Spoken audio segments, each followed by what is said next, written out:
Yeah, so people often think of emotions as very specific states. To be angry, to be sad, to be afraid, to be excited, to be loving, to be happy. So we often think of them as distinct states, but they're actually really fluid if they're happening in an integrated way. And one of the best examples of that is watching a baby or a small child, because they move from one emotion to the next very, very quickly. And so it's much more like a wave. And when adults think about their emotions, which is a key word, they think of themselves as sad, as happy, as fearful.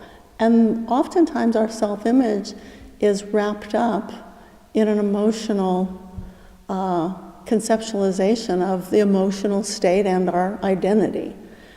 But truly, we're not any one of those things at any time for more than a few seconds or a moment, if we're well integrated.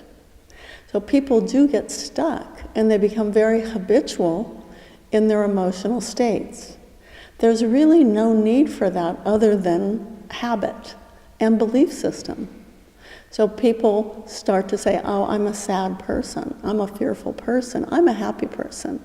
So if we take away the distinct emotional states and say that emotions are like waves and they're just constantly changing, and we would then express our emotions appropriately for every situation that we're in.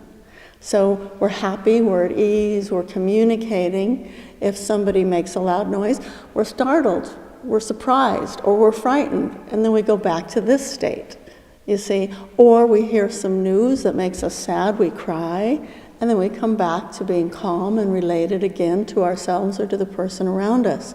So the highly integrated person emotionally and through their sensations keeps moving from one state to the next.